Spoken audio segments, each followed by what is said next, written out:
Howdy, everybody. Welcome to our first webinar. We're going to give everybody a minute because no one is on time for these except for the good people who actually are. We're going to give everybody an extra minute before we get started. Ian and I are very excited to get this kick started. It's a first of a series, so a lot of nerves on this side of the fence. So appreciate you standing by and being patient.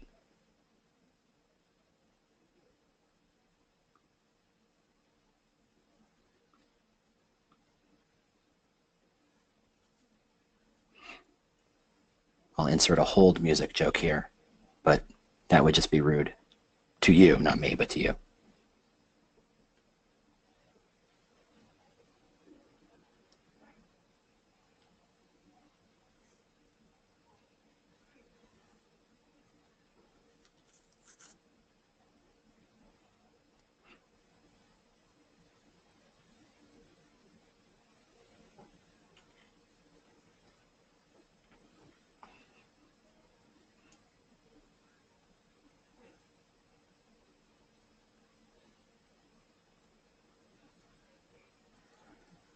All right, we'll get this show on the road. Welcome, everybody. Thanks for joining us for the Employer Branding Webinar Series presented by Human Resources Today and the Recruiting Brief in partnership with The Muse.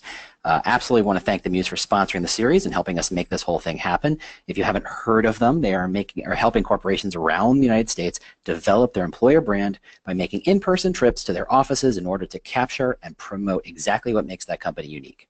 For registrants of this webinar series, as a thank you, the Muse will be providing a free copy of Employer Branding 101 that includes everything you need to start building your own employer brand. So thanks again, the Muse. We really do appreciate it. I am your host, James Ellis. I also host a little podcast called The Talent Cast, cleverly titled, thank you. And I'm thrilled to bring you this webinar series. It's 6 episodes. Very excited by all the different voices we're about to bring to bear. So we try to focus on bringing new voices in, not the people you're expected to hear or you're used to hearing, because I really think that this space is growing by leaps and bounds. So we want to help you activate and expand your employer brand at your company to attract talent.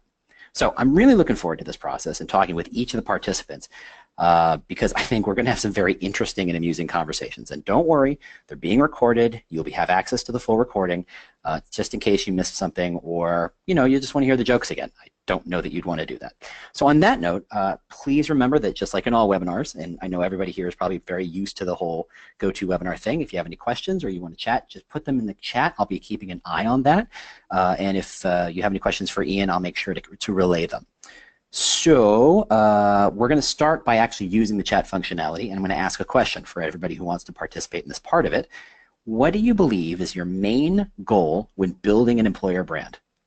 That question again is, what is your main goal, or at least what you would anticipate your main goal being when you build an employer brand? Go ahead and put your answers in the comment box over the next minute or two while we get this kick started. And I pause for effect. All right, so Iain Hamilton is Managing Director at People Traction, a partner at Candidate ID, and runs a video Twitter cast on TA Hack. That's hashtag TAHACK.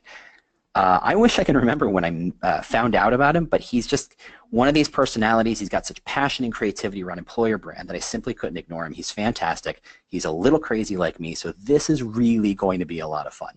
So with that, we're going to let Ian take it away. Ian, it's all you. Thank you very much, James. I particularly liked the fact that you gave me all the cues for changing the slides on the way through there. Great job. This is our first one. Okay, so James, thank you very much for inviting me along. Really chuffed to be part of this series. The folk on the call will realise that I'm calling all the way over from Aberdeen in Scotland. So hopefully the kind of broadcast comes to you loud and clear. You'll also have noticed already, probably most people do, that I am from Belfast in Northern Ireland and quite a strong accent, and I tend to speak quite quickly. And so if you aren't catching me, or if you need me to slow down at all, pop that comment in the box, and James will tell me to take a deep breath. So today, what are we going to go through today? Today we're going to have a chat around, well, we're going to start with why I believe employer branding and the career decisions that we make is very similar to the buyer's journey. We're going to talk about how how you build employer branding content to attract the right people. Then we're going to go on to why activating your employer brand is essential. So not just leaving it there on a web page or hidden away on your website somewhere, actually activating it and putting it in front of people. We're going to talk a wee bit how we build experience funnels, so employer branding experience funnels and the tech stack that I use to actually build that. And then we're going to go through the key things that you can do with your user experience data once you've built those funnels. So I hope everybody is dropping their main reasons why they build employer brands, what their main goals are in the messaging box, because I'm about to share mine with you. And then hopefully James will come in towards the end of the next slide and give us a few hints on why the audience are building employer brands and the goals. So Ian, for me, Ian, I'm going to stop you. We're not seeing any slides move, so I don't know if you're clicking them or. Oh, okay. So we're still stuck on the first one. So there's a button that says play on it here on my thing. So I'm wondering. Well, much better. Has that come up now? So you've got a map drawing of a building on a field. Yes. You're exactly where you want to be. You're full screen. So rock and roll. Good stuff. Okay, let's rock and roll with that then. Cool. Right. So the key goals I have whenever I'm building employer brands are really, really simple. I want to hire the best people. I want to hire them as quickly as possible. And whenever they're joining the business that I'm hiring for, I want them to know that they have made the right decision before they join the business. So none of this, we'll give it a go for 6 months and see if it works out. We want them to know that they're making the right career decision before they join us. Now, what typically happens whenever a business starts a recruitment process or starts thinking about hiring people? What typically happens is we have three main elements. We have the employees in the current business, we have the talent pool that the business knows of, and we have other talent that is not currently in the talent pool, so we don't know of this talent yet. This basically means that most companies are forced to recruit in probably some of the most expensive ways possible. That would be through recruitment agencies, it would be through paying LinkedIn some rather big fees for the recruiter licenses and for their advertising solutions. I'm not saying they're not worthwhile fees that you're paying, but they are pretty big, and there's sometimes a wee bit better value ways of doing things. Now, what this means, so we've got a helicopter lifting water into a building. That is that's kind of an analogy used to show that we are really using the most expensive ways possible. And what I try to do is I try to think of it slightly differently. So the first thing I do whenever I'm working with a client is we build a method of bringing the other talent into our talent pool. So we work towards knowing 100% of the addressable market. Once we have got a talent pool of that size, we're not done, because a talent pool is very much just that. It's a stagnant puddle of water that if you take a drink from it, eventually it's going to give you a bit of a tummy bug. So the next thing that we need to do is we need to build a method of bringing fresh talent continually closer to our business. And the way we look at doing that is through a talent pipeline. So using your employer brand to bring people continually into this pipeline and continually closer to your business. And really the pumping stations you see along the way are the types of content that you're going to use. So when we start with the pool, we are gaining awareness, so people that you are aware of and that are aware of you. Then we're moving them through to the education stage, where we're helping them educate themselves on the opportunities and careers with your business, through to the consideration stage, really showing them why your business is the employer of choice. And then and only then do I ever recommend we go to talent acquisition. And that's actually your resourcing team, your talent acquisition team, bringing people that are already engaged with your employer brand into your business as engaged employees.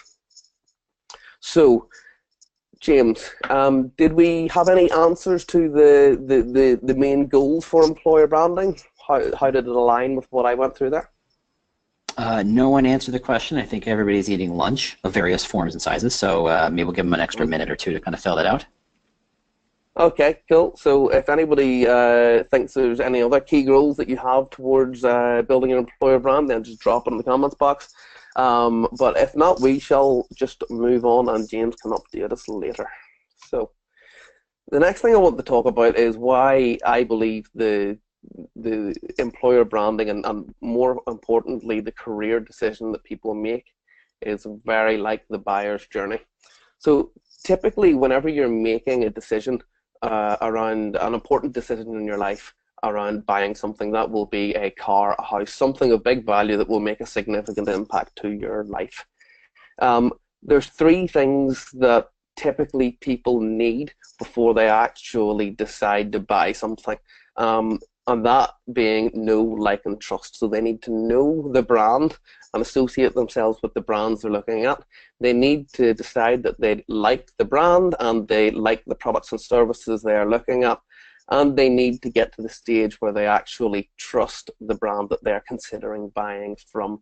Trust that they will provide a good service, trust that the quality of the product and service is good enough that it's not just going to fall apart a month later. And that ties very closely into what is the buyer's funnel. All right, I've just shown my next slide away, but there we go. So that ties very closely into the buyer's funnel. So whenever somebody is becoming aware that they want to make a change in their life, purchase something big, they are also gaining awareness of the brands that are out there that could help them. Then typically we move through to the consideration stage. We're considering the products and the services that we want to buy, and we're doing a lot of research in the market. Moving forward into the conversion stage where we're actually deciding that we trust one or two providers enough, and those are the people that we are going to go to and actually make the decision to buy the product. Now, loyalty and advocacy in this funnel is extremely important, but that's a whole different conversation, so we'll skip that one this evening. So with that as a funnel, there's an awful lot of, so when you're going through the buyer's journey, companies are very good at putting motivators in front of you. So motivators that will actually ask you to move from one section of the funnel to the next. So going from knowing about the BMW to going in and test driving the BMW. And that's very similar whenever we're choosing to change career. There's an awful lot of motivators for us along the way. And I suppose if the audience would be nice enough to drop a couple of the key motivators that they feel make those career decisions for people. So what motivates people to actually change job is the question. And if you could drop your answers in the comments box, and James, if we get a few through, just interrupt me at any stage. So there's a load of motivators to why you change job. To me, most of them are emotional. Most of them are a decision that you want a better work-life balance or you want a better culture in the organization that you're working for. But two really stand out to me. And those two are the value both being offered by the employee to the company and from the company to the employee. So the first one there is ultra important in my view. So if I am a successful person that is considering changing career, I want to know that the career I'm going to, that I will be able to offer significant value to that business. Because the only way I'm going to stay engaged and think that I am actually making a difference is if I am offering my previous skills, my experience, my learnings as value to that company. And if you can motivate that within stories in your employer brand and you can make people feel like they will actually be able to create difference and provide value to your businesses, then I think that's a really, really great way to attract people towards. The second one is the value that the business offers to you. And this covers some of the other elements on this slide as well.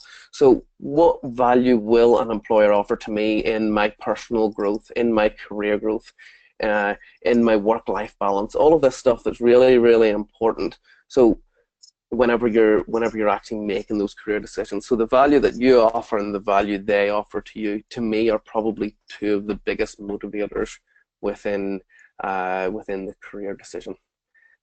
James, I'll ask you to pop in and Yep. have we motivated the crowd any further? We certainly have, and I think part of it is a technical glitch. Somebody in the back end, the the go-to webinar gods have smiled upon us. So we've got everything from attracting top talent, building a strong pipeline, creative engagement among internal and external staff, be the employer of choice, always a good one, reputation and identity, increasing the number of qualified applicants, create an awesome, I love the word awesome, candidate experience, increase awareness and build a diverse pool, figuring out the brand, then developing it, sharing what makes your company great, be the top of mind for clients and candidates, retention. So I got 7 or 8 more to go, 10 more to go. So this is quite the list. Wow.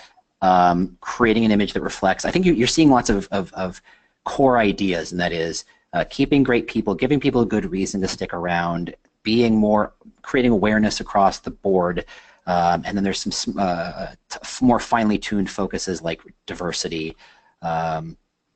culture. Someone said commute. Dare I can't even imagine. And attracting top talent. So I think those are pretty good broad goals. I wonder, was the commute a motivator within why you make a career decision? That's probably it. Maybe. Thank you, sir. It maybe fell into the mix there. Yes. Interesting one, right? Okay. Yeah. So and a lot of mentions about career growth and money and flexibility motivators. Yeah. Funny. Yeah. The money and flexibility. Money will always come into it. The next slide will delve into this a wee bit further. But there's 2 different types of motivators. There's extrinsic motivators and there's intrinsic motivators. So the extrinsic motivators are your location, salary, and role level, things that you can't change as an applicant, things that just, they're just facts. And then there's intrinsic motivators, and this is where the interesting part comes in, because these are all the motivators that are more emotionally based, and typically as candidates, we don't actually ask as we're going through a recruitment process. And these are the ones that I think allow us to attract the best talent, because this is the best people are typically the people that's hardest to get into our recruitment process. So if we provide that motivation, then we're starting off in a good place. So typically, now there's going to be more touch points in many people's recruitment processes than this, but typically when we're recruiting somebody, we take them from their view anyway, we take them from job advert to apply to interview to offer.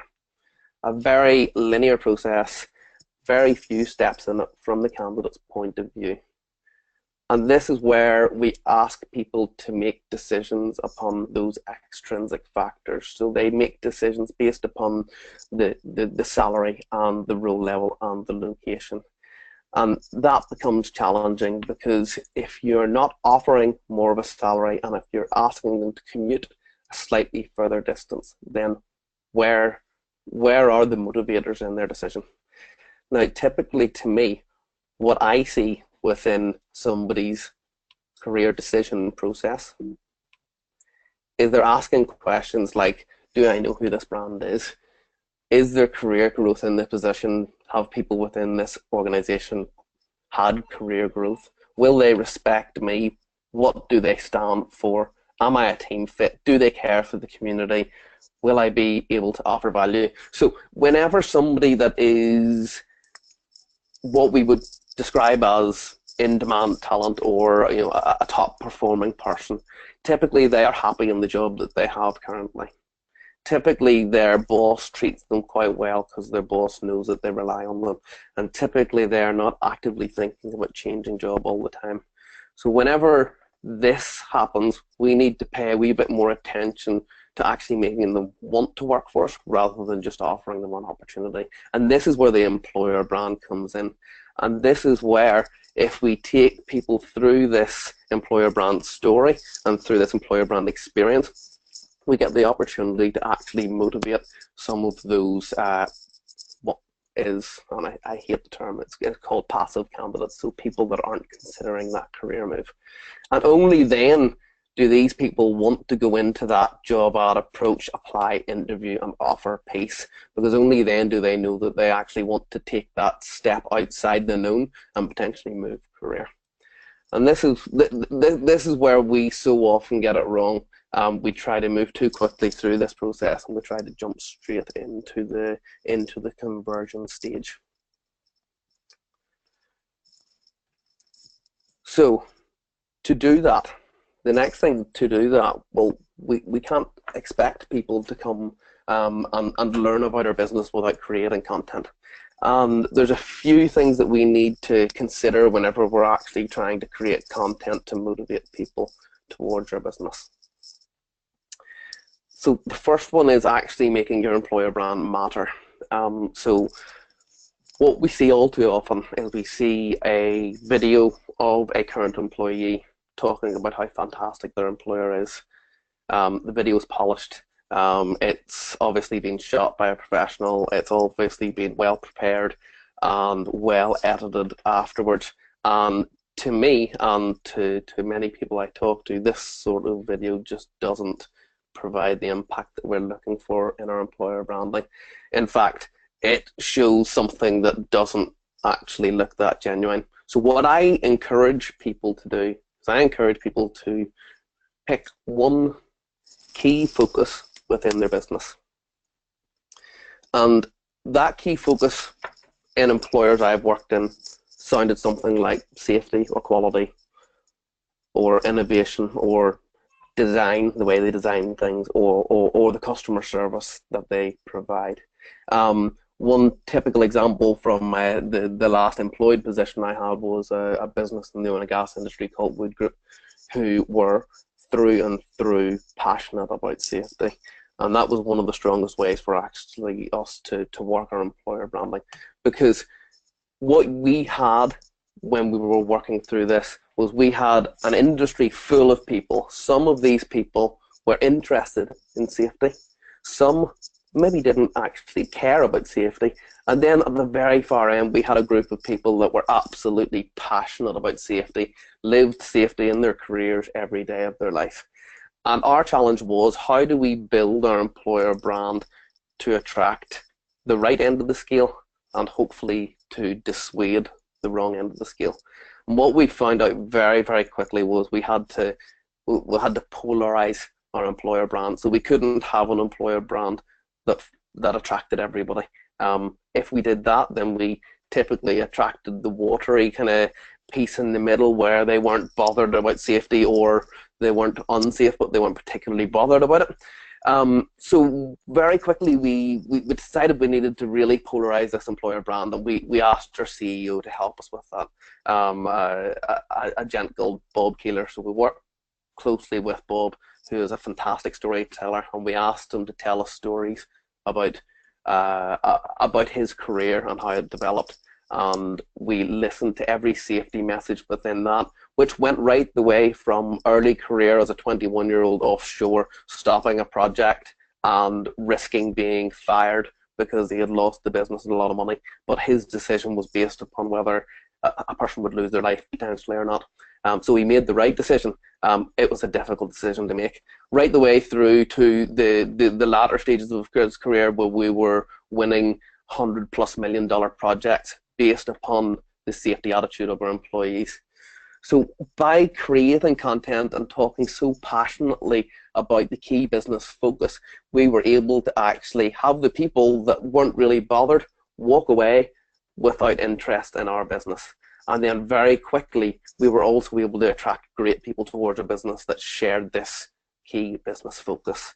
Now, it was really interesting. After a few months of running this, we noticed people that were joining the business were joining the safety focus groups, were writing blogs on safety, were more active in reporting things that could have been a challenge in the workplace. They were really kind of engaged with the focus of the business, and it meant that we were driving the safety within the organization further and further and further, just through creating some really, really good employer branding content.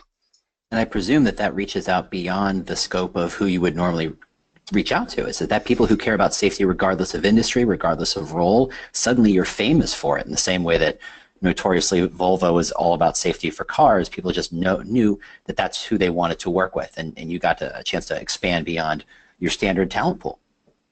Oh, absolutely. So we had a blog post that was published that got tens of thousands of likes, which was About safety. just crazy, about safety. And That's that crazy. was the story about Yeah, it was the story about how he made a decision as a young career person to stop a project, lost the business that he worked for, probably over £100,000 in the time that the rig was shut down, but he did it for the right reason. And the message was that every person within this organisation is able to stop a project if they don't think it's safe. Yeah, and And I think that message went out loud and clear. yeah, and those kinds of stories resonate and have long, long tails. You know, think about the story of the Zappos employee who helped one of their customers order a pizza. Now, Zappos there to sell shoes and clothing. They have nothing to do, but they're so committed to customer service that they will literally do anything you ask them to do. And once that story about helping a customer order a pizza went around, you know, that really solidifies that brand of who they are. So one good story, one well-told and aligned story can do amazing things. Absolutely, absolutely. So with that, right, so now we have realized that we have a funnel that we need to take people through, a story that we need to take people through. We know that we need to create content. We know we need to create content that actually matters to the people that we are trying to attract. But one thing hasn't matched together within this. So we can't go and provide that ultra specific value proposition to a person the first time they see our content. Not only will we be providing the wrong message, but they might think it's a wee bit strange. We need to help them become aware of our brand, become aware of our services, become aware of the ethos of the business before we go ultra deep with our messaging. And this is where the talent acquisition or the employer branding funnel really comes in, because it allows us to put the right content to the right person at the right time. And we'll cover a wee bit more of that whenever we come into the actual tech stack that we use.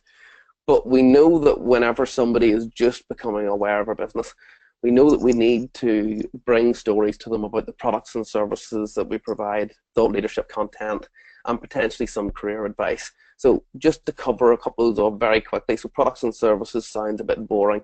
I'm working with an automotive parts supplier, manufacturer, sorry, over in America at the minute, and we were trying to figure out how we created content for the awareness stage of the funnel, how we made the company seem exciting. When we delved down into it, we realized that this business, not only did they create the brake discs and the drive chain that powers some of the fastest cars in the world, actually the fastest car in the world, the brake discs they make for, right the way through to they have some really, really innovative ways of manufacturing parts for the automotive industry, which includes composite manufacturing. So whenever you're able to talk about stories like that, you're able to excite with the products that you make, and you're able to really inspire people with the innovation within the organization. And that's how you bring your products and services towards people in an employer branding aspect. Now, the career advice piece, companies always worry about career advice. How do you give career advice? One simple post from the function lead of engineering about the 5 things automotive engineers need to do over the next 3 years to stay current in their industry is a massively powerful piece, and will engage people in the industry without saying, do you want to work with us? And without really pushing that job advertising message in their face. We find that's probably one of the most powerful pieces of content and the most engaging pieces of content along the way. Once people have got that awareness, we move them to education. At this stage, we want to bring some messages to them, helping them understand the mission, vision, and values of the business, the corporate social responsibility efforts of the teams, and tell them some stories about the people and the teams that work within the business, so that you can really start to get a feel of what this organization is like to work for. Once we have people that have gone through this education phase, we bring them into consideration. And this consideration stage is really telling them stories that are relevant to the location and the profession that the individual viewer is part of. So if you have an engineer in New York, you want to tell them about an engineer in New York. Whereas if you have a supply chain professional in Houston, you want to provide them something relevant to supply chain people in Houston that work for your business. And we'll get really smart with the technology that we use at this stage. We want to talk about the value proposition, so both the value you offer the business and the value the business offer you. And then we want to go all Simon Sinek on this, and we want to do the why of the organization, that ultra powerful why, which will again provide that polarizing message that will help the people that fit with your business come closer to you, and the people that aren't right move further away. And this is where we start. Yeah, go for it, Jim. I just want to point out, the content here is not about telling everybody how great you are. It's about providing value to the person you're sending it to. And I think that's, from a content standpoint, that's the biggest mistake companies make, is they try to talk about them and not talk about the person you're trying to get it to. If I don't have to have that commercial pushed at me, I don't want that commercial pushed at me, but I will go find content I care about. Absolutely. Absolutely. So this is where we start asking the technology to play a large piece in what we do. So whenever somebody is interacting with this top of the funnel content, we'll score them 5 points. They'll sit in around about the 5 points level, where we can see within our engagement league table that there's a group of people that are just gaining awareness. Whenever they start to come through to the education piece, we score them 20 points. 20 points means that they're learning about the organization and learning about the opportunities, but they're not necessarily ready for that career conversation yet. And then whenever somebody comes through to this consideration stage and they're becoming ultra engaged with the mission, vision, values, and the careers within your organization, that's when we score them 45 points. And that is the list of people we hand to the sourcing team to do the proactive outreach to say, come to us, let's talk about careers, and let's talk about the future in the organization.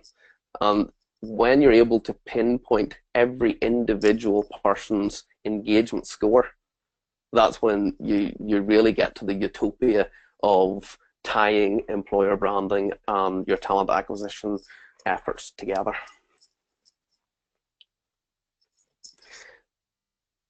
But the thing is, so if we build these employer branding websites, and there's companies out there right now spending $100,000, $200,000 on creating beautiful sites and fantastic videos, and all of that's lovely for the big organizations. I've got a friend and colleague who works for Manchester Met University, who provides an employer branding toolkit to allow people to do DIY employer branding. It's just absolutely epic. Look him up, he's Ben Gledhill. You'll see his content, he's fantastic. But we need to actually activate our employer branding out to people. Why do we need to do that? Well, so this is a picture from Field of Dreams, which I'm led to believe was quite popular in America in its days. And this is where they've built a baseball pitch in the middle of a cornfield. And lo and behold, the baseball players just appear out of the cornfield and start up a match. If only it worked that way. The truth is, if we build our employer brand and we leave it to sit on our corporate websites and we don't actually activate it and push it out to people, this is what we end up with. We end up with this fantastically built structure that's ultra polished, ultra clean, and looks really fantastic on the inside, but there's just nobody there interacting or engaging with us. So what we're going to talk about now is how we actually build an employer branding campaign that delivers what we need it to, rather than a website that sits there getting dusty. So the first stage that we work through is we work through the plan stage. So we work through what our workforce plan looks like in the next 6 and 12 months. So the next 6 months really is what we're kind of reactively delivering now, and the next 12 months is where we can get ahead of ourselves and actually deliver talent now, bring talent into our talent pipeline now that will be required in 6 to 12 months time. Once we've got our workforce plan figured out, we work through our talent pool research. So where are the people that we want to attract, and how can we put our message in front of them? We have a look at what our competitors are doing, what's engaging, what's not engaging, pick up some of the tips and tricks from our competitors along the way, and then we create content that actually, and decide the types of content that we're going to create that's actually going to engage people. Then we move through into the attract stage. Now, for an organization that's moving to this as a new effort, this can be the difficult stage, because you're not just attracting people to fill jobs now, you're thinking of your 6 to 12 month workforce plan. And this is where we start using all of the normal channels, but in the slightly different way that we talked about in the last few slides, where we're using social, job boards, print media, careers content, and non-careers content. Once we have attracted people into this talent pool, talent pipeline, we're turning on the engagement. So this is evergreen engagement campaigns. And the important thing that we're trying to do here in the attract stage is bring people into our website and get them registered on our business systems.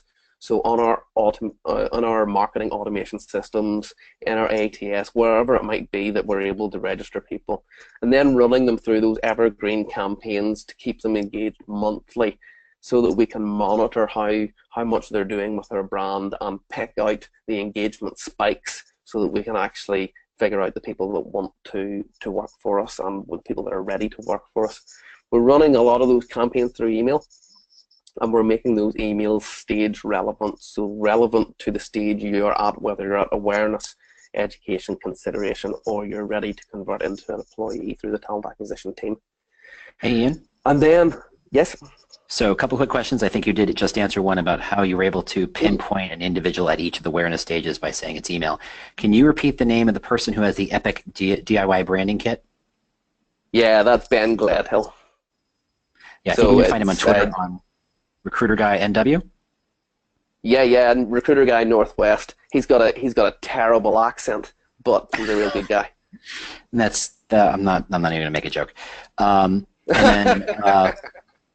And then how did you come up with the scores for those stages?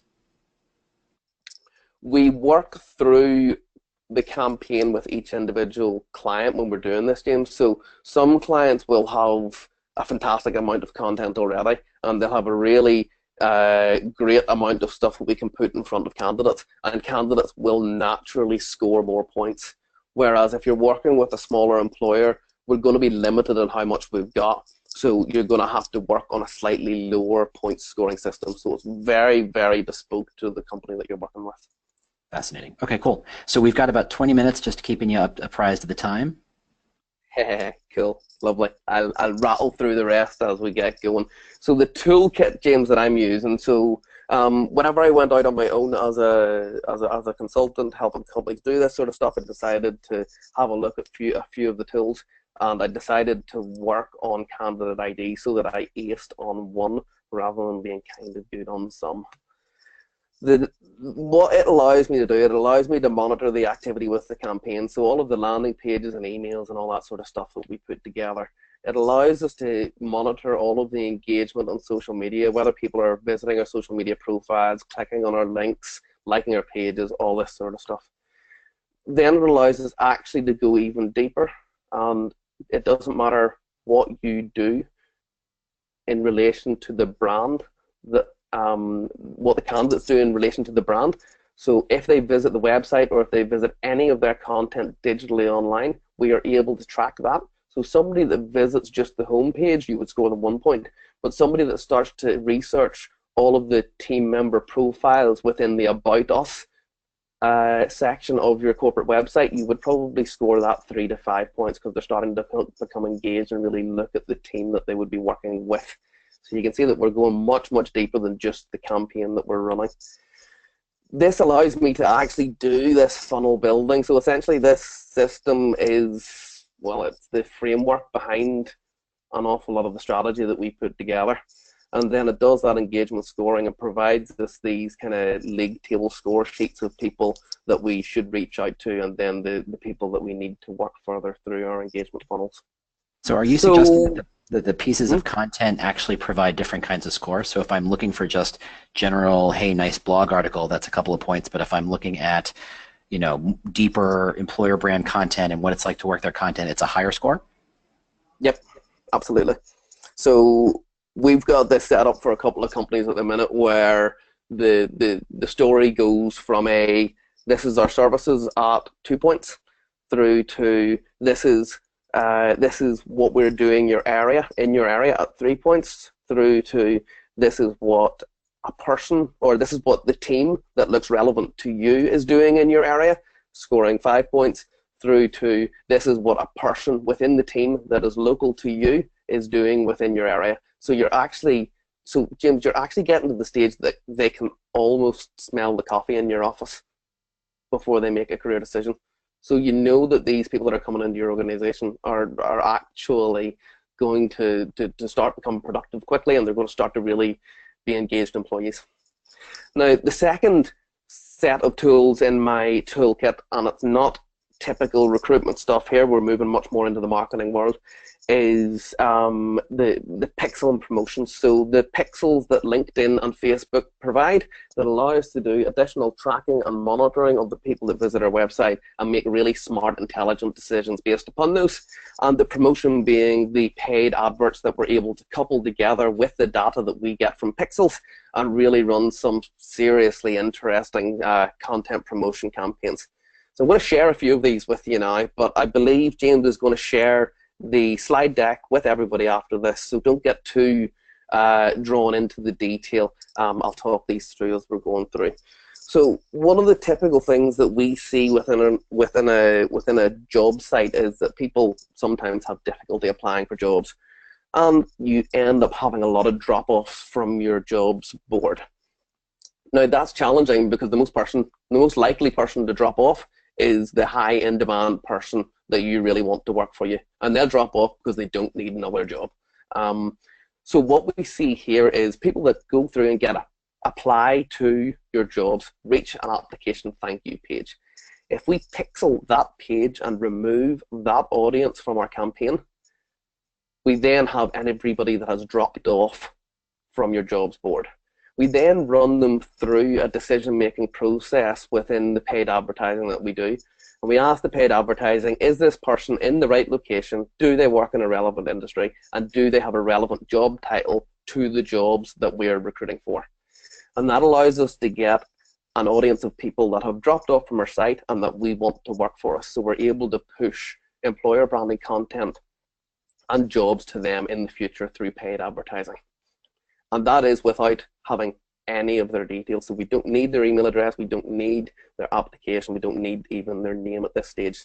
This is just a pixel on their computer that allows us to target them. The next stage we go with these sorts of campaigns is we use what I call an attract, convert, and remove campaign. So the first thing that we'll do whenever we're running a Facebook campaign is we'll do a bit of ultra-targeted advertising. We'll push out that first week one sponsored content. The people that go through to that content and subscribe to receive the rest of the content, we remove from all future advertising. And that means that we're never spending money on that person again because we have another means to contact them. And that will either be through email or through Facebook Messenger bot. Then the people that haven't subscribed, we pop them into the week two sponsored content campaign. And again, we work through that process until we've got as close to 100% of the total addressable market available within our marketing automation systems. And that means that we are spending the least amount possible to attract the best group of people possible. And these are people that you're not going to find on job boards. So it's really valuable information for us to be able to get here. And the third type of campaign that we regularly run really kind of starts to bring all of this together. So tofu in this page, top of the funnel content, somebody that arrives along from top of the funnel content and is in our applicant tracking system, we never push adverts to them, paid advertising to them, because we can contact them by email and we can push information out to them by email or Facebook bot. If people haven't or aren't on our ATS or CRM, we then drive them through to our paid campaign. We ask, are they in the right location, relevant industry, relevant job title, and then we bring them into this experience funnel, which essentially goes through the awareness, education, consideration, and apply for job stages of the funnel with a 7-day delay in between each. And in each of these stages, we offer them the opportunity to subscribe. And if they do subscribe, we don't, again, spend any more money on them because we provide all of the information through by bot or by email. So in action, what does this look like in action? Those maybe don't look like normal campaigns. So the sorts of campaigns that we see being run through Candidate ID. So this is what we call, what the guys at Candidate ID call an exact connections funnel. So this is where you use your hiring manager, your function manager to go out and spread your employer branding content for you. So everybody that is connected with this function manager receives a direct message from them advertising top of the funnel content. Not do you want a job, but top of the funnel content that we went through earlier. Once those people come through and subscribe, we then bring them into this automation funnel that provides them the full stages of the awareness, education, consideration through email. Now you can see from a talent pool of 274, by the end of the campaign, we were sitting with 86 people that had warmed up on our brand, 21 that were really hot and engaging with what we were doing, and then crossing over the line into 15 people that we were able to reach out to because we knew that we're hire ready. But we also had 11 people that have proactively reached out to us and said, love this content, want to talk to you about a career. And that's where it becomes really, really special. So you've got, what, 26 people out of 274 that we would classify as ultra hot and hire ready. The second sort of campaign, well, this is a campaign where we controversially call it Awaken the Dead, where we take a segment of an applicant tracking system that hasn't been engaged with, and then we run the people within that list through an engagement funnel and bring them forward to understand the information that a company already has in their applicant tracking system. So by the end, by 3 weeks of this 6-week campaign, out of 1,193 people, you saw that inactive was 430. So people that didn't care about our brand, that's just fine. Active people investigating is 763, through to the people that were actually engaging and really researching us being 108 and 44. And by 3 weeks into this campaign, we had 30 people that we were ready to reach out to and say, let's have a career discussion, let's move this forward. And that's the sort of impact that we see through these experience funnels. So on to the last slide. So the 5 things that you can do with your experience funnel data. So aligning your strategy, so aligning your activity to the workforce plan. So think of the workforce plan that you have now. In 6 to 12 months, you need to bring 100 people into the business. You know that you're capable of doing this because you have 15,000 people within your applicant tracking system that you can communicate with, and you know that that provides enough. But then you get the email through that says, within the 6 months after that, we need to double the number of people that we need to bring into our business. And because you've got the supporting data of how many people you need and the activity you need within your experience funnels, you're able to say one of 2 things. You're able to say we need to double down on the activity that we are taking on our funnel and the people within our talent pipeline to really engage and move people towards us quicker, or we potentially need to double the size of our talent pipeline so that we can cope with the number of people we need to bring into the business. And that means that whenever you go and make a suggestion about spending more to do this, you've actually data behind you, protecting you whenever the leaders of the business come up with all of the typical challenges that we get day to day. Compliance. So I know that over in the US, you've got slightly different data protection rulings. We have GDPR coming over in Europe at the minute, General Data Protection Regulations coming in early next year. Which really changes things about for us. But we found that these experience funnels actually support you keeping people compliant whenever it comes to data protection. So if somebody is expecting to continually hear from you month to month, is accepting of that, and you're offering them the opportunity to opt out of campaigns at every point, and you're able to monitor the fact that they are opening, reading, and engaging with your emails, gives you every business justification that you need to continue to contact somebody. And that data is really providing all of that evidence for you, and you're able to use that to kind of move forward. The improvement part is really key for me. So we kind of weekly watch the engagement data that we get back from clients So we're able to see the content that is actually creating massive engagement and the content that's, well, it's flopping. And it happens. It happens. And that allows us to remove the content that flops from our content plan and double down on the content that is actually engaging to really drive the ultimate return of investment for our clients. Demographics, we're able to tell where people are, what they're interacting with, and we're even through Facebook and LinkedIn able to pull off some nice diversity data to show that the demographics within our talent pipeline are relevant to the people that we want to attract for the business and relevant to the diversity efforts within the business. We know that if they're not, then we need to change something. And then the last thing, that engagement scoring piece is just the holy grail to me, so it is. So that's where we're able to see exactly how engaged our talent pipeline is, and we're able to predict challenges way before they actually come towards us.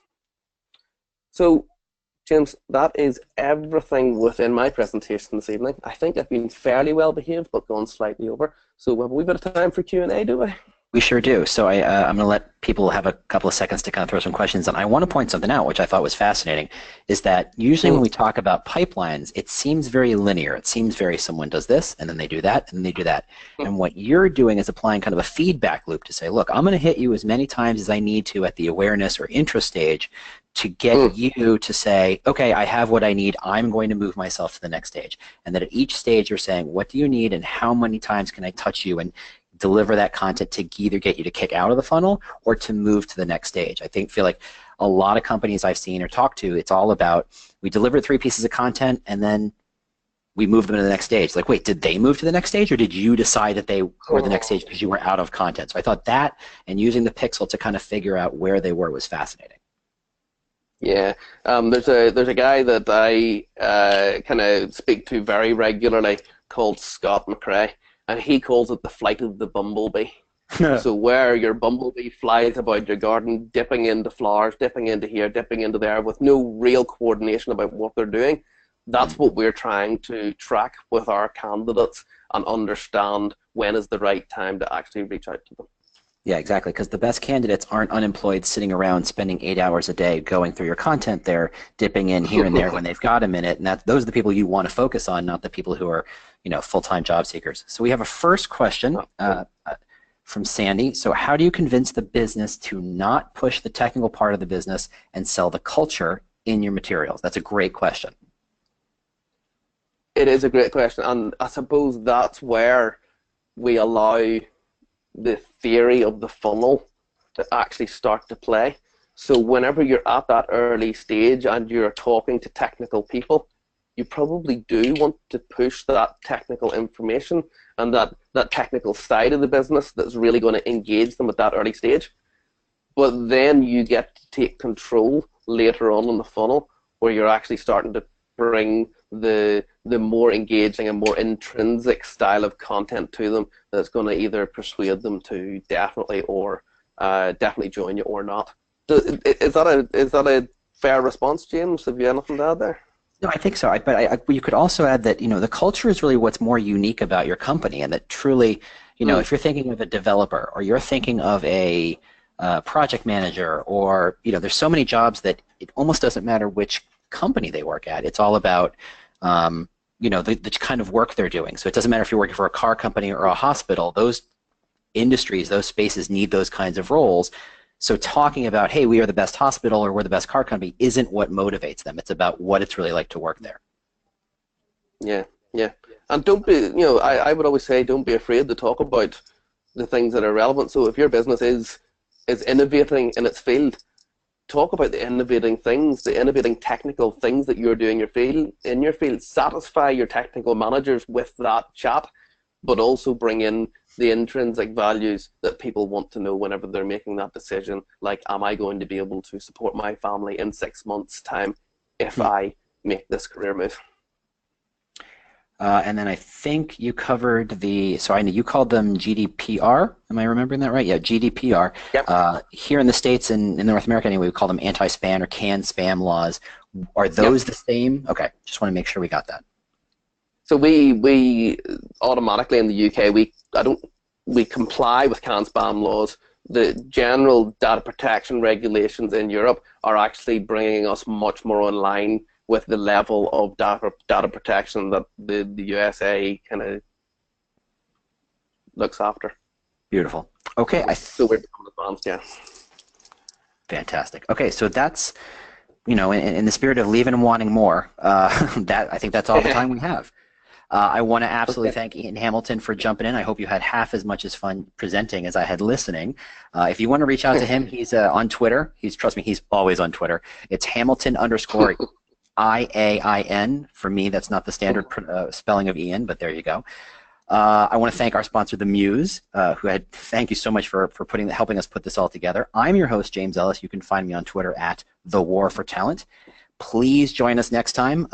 You're going to get a full conference schedule along with links and all the good stuff you need at bit.ly/employerbrandwebinar, or you can go to recruitingbrief.com/webinar-series.